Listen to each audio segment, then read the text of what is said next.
Perkenalkan, nama saya Palmaliva Agnesto Fernandes. Nama saya Maria Octavia Ekabuka.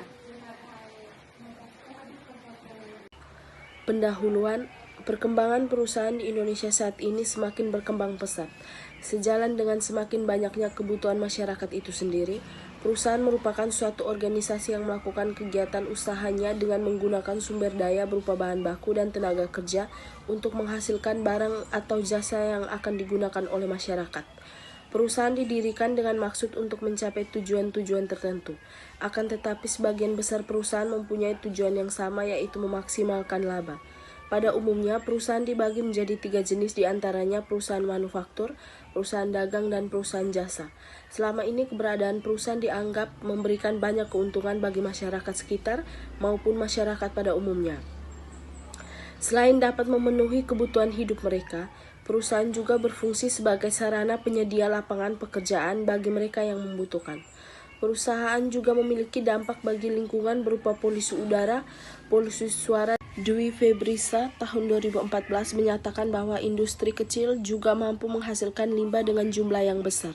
Hal ini dikarenakan tidak atau belum adanya penanganan dan perhatian yang lebih dari pihak pengelola ataupun pemerintah, terutama dalam bidang industri pangan. Seringkali industri kecil memiliki letak yang sangat berdekatan dengan pemukiman atau bahkan berada di dalam pemukiman tersebut, sehingga limbah yang dihasilkan dari proses produksi akan langsung berdampak terhadap lingkungan, terutama masyarakat setempat. Berdasarkan Palupe et al. Tahun 1997, industri tempe, tahu, kecap, dan sirup memiliki tingkat pencemaran yang besar. Seluruh parameter memiliki kadar yang lebih besar daripada kadar yang telah ditentukan, terutama industri tahu yang memiliki kadar paling tinggi dari keempat industri tersebut. Industri tahu menjadi salah satu bidang usaha pangan yang sering disoroti karena dampak dari limbahnya. Proses produksi tahu yang dimulai dari proses pencucian, perendaman, penggilingan, serta perebusan, dan penyaringan hingga proses pencetakan telah menghasilkan beberapa jenis limbah. Yang paling tampak yaitu limbah padat dan limbah cair. Limbah padat atau ampas yang dihasilkan dari proses produksi ini dapat langsung diolah dan dimanfaatkan kembali sebagai bahan cemilan, gorengan, hingga campuran pakan ternak. Namun, berbeda dengan limbah padat yang dapat langsung dimanfaatkan, limbah cair dari produksi tahu ini memiliki kandungan sewa organik yang sangat tinggi, sehingga tanpa penanganan yang baik, limbah cair ini dapat menimbulkan berbagai dampak negatif terhadap lingkungan. Selain berdampak sebagai sumber penyakit, bau tak sedap, meningkatkan pertumbuhan nyamuk, serta menurunkan nilai estetika. Risma Yanti tahun 2013 juga menyebutkan bahwa limbah cair dari industri tahu yang langsung dibuang ke perairan dapat mematikan unsur biotik perairan tersebut, termasuk jasad renik yang berperan penting dalam mengatur keseimbangan biologis air. Rumusan masalah yang pertama, apakah terdapat penerapan akuntansi lingkungan pada industri tahu tempe di Kota Ende? Yang kedua, bagaimana bentuk identifikasi, pengakuan, pengukuran, penyajian, dan pengungkapan biaya-biaya lingkungan? Tujuan untuk yang pertama, untuk mengetahui penerapan akuntansi lingkungan pada pengusaha tahu tempe di Kota Ende. Yang kedua, untuk mengetahui bentuk identifikasi, pengakuan, pengukuran, penyajian, dan pengungkapan biaya lingkungannya. Yang berikutnya, tinjauan pustaka. Yang pertama, akuntansi lingkungan. Di dalam Iksan 2018 disebutkan bahwa akuntansi lingkungan memiliki 2 fungsi, yakni fungsi internal dan fungsi eksternal. Dalam fungsi internal, akuntansi lingkungan memungkinkan pihak manajemen untuk dapat mengatur biaya konservasi lingkungan yang efektif dan efisien, sehingga diharapkan dapat digunakan sebagai alat manajemen bisnis. Sedangkan fungsi eksternal merupakan fungsi yang berkaitan dengan aspek pelaporan keuangan. Pengungkapan hasil dari kegiatan konservasi lingkungan merupakan hal penting yang harus diperhatikan, karena informasi ini akan digunakan oleh pihak di luar perusahaan untuk mengambil keputusan terkait dengan pertanggungjawaban perusahaan terhadap lingkungannya. Pada dasarnya, fungsi internal dan eksternal ini merupakan satu kesatuan yang menghubungkan antara perusahaan dengan masyarakat ataupun lingkungannya. Yang kedua, biaya lingkungan. Biaya lingkungan merupakan biaya yang timbul sebagai bentuk akibat dari aktivitas yang dilakukan oleh perusahaan. Iksan 2009 menyebutkan bahwa biaya lingkungan merupakan cakupan dari seluruh biaya-biaya yang paling nyata seperti buangan limbah untuk mengukur ketidakpastian. Biaya ini dapat diartikan juga sebagai berikut. 1. Biaya lingkungan merupakan biaya yang terjadi akibat langkahnya yang diambil untuk mengatur dampak lingkungan atas aktivitas yang telah dilakukan oleh perusahaan sebagai bentuk pertanggungjawaban perusahaan. Yang kedua, biaya lingkungan meliputi biaya internal ataupun eksternal yang berhubungan dengan seluruh biaya yang terjadi dan terkait dengan kerusakan lingkungan serta perlindungannya.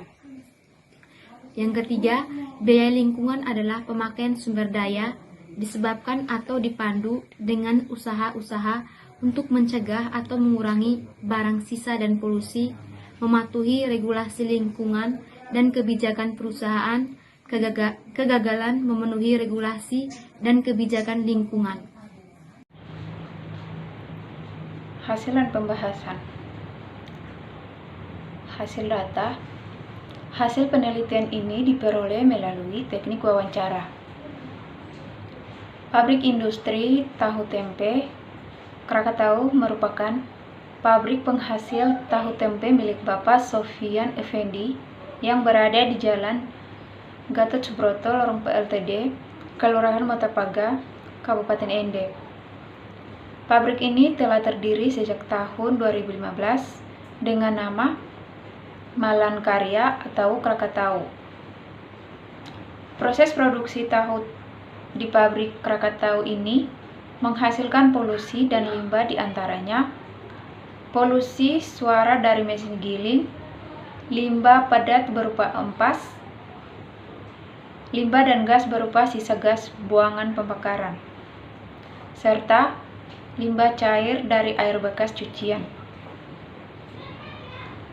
Perendaman dan sisa endapan kedelai. Limbah cair yang dihasilkan ditampung selama 2 atau 3 hari, lalu kemudian dialirkan ke sungai tanpa melalui proses apapun. Sedangkan untuk gas, proses pembuangannya dibiarkan tanpa melalui proses lebih lanjut, tanpa mengetahui dampak yang terjadi bagi masyarakat setempat. Untuk menghindari bau yang tidak sedap dan nyamuk yang juga berpotensi mengganggu lingkungan sekitar, setiap sore hari setelah proses produksi selesai dilakukan pembersihan pabrik oleh para pekerja atau karyawannya. Berdasarkan konsep biaya lingkungan, menurut Hansen dan Mowen, tidak terdapat jenis biaya pencegahan yang dikeluarkan. Hal ini dikarenakan belum terdapat informasi terkait dengan pencegahan limbah yang dihasilkan. Biaya deteksi juga tidak ditemukan di dalam industri ini. Menurut para pekerja, pendeteksian limbah yang dikeluarkan tidak dilakukan karena belum terdapat keluhan dari masyarakat terkait dengan limbah yang dihasilkan, sehingga seluruh aktivitas produksi yang dilakukan dianggap telah sesuai dan tidak perlu dilakukan pendeteksian terkait dengan potensi limbah yang dihasilkan. Terdapat biaya dalam aktivitas pembersihan selokan pabrik.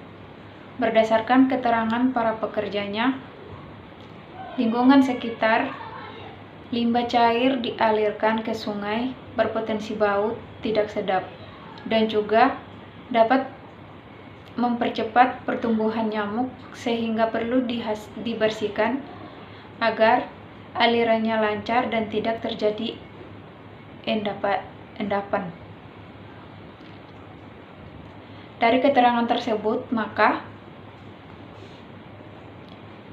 dapat dikatakan bahwa biaya pembersihan ini merupakan bagian dari biaya lingkungan kategori biaya kegagalan internal.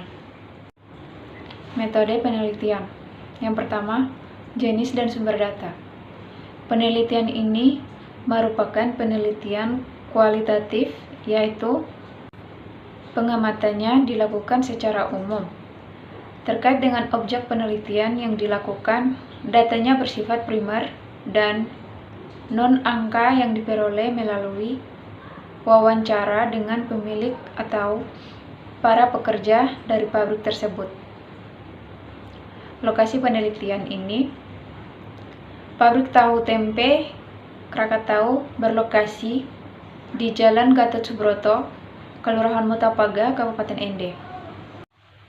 Kesimpulan, berdasarkan pembahasan yang dilakukan, dapat disimpulkan bahwa praktik penerapan akuntansi lingkungan pada industri tahu tempe Krakatau belum dilakukan dengan maksimal. Walaupun langkah pengelolaan lingkungan telah dilakukan, hasil identifikasi biaya menunjukkan bahwa dalam praktiknya pengelolaan lingkungan dilakukan ketika terjadi permasalahan dengan lingkungan.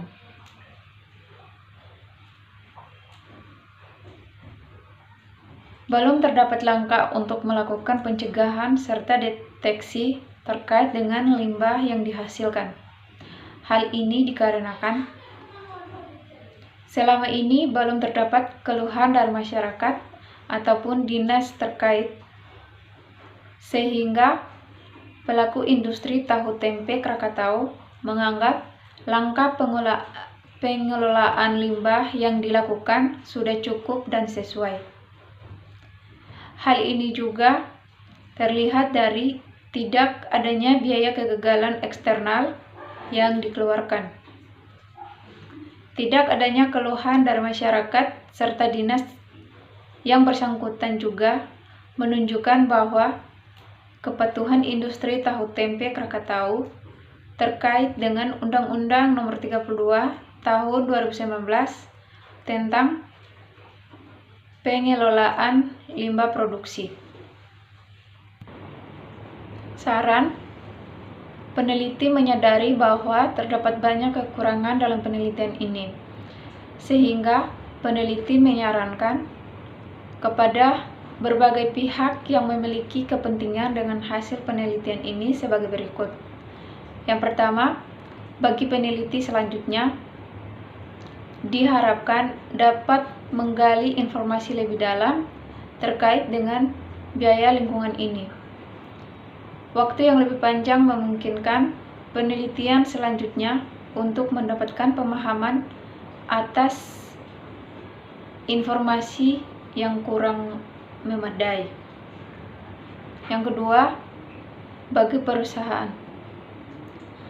Bagi industri tahu tempe sebagai subjek dari penelitian ini, diharapkan melakukan pencatatan terkait dengan biaya lingkungan.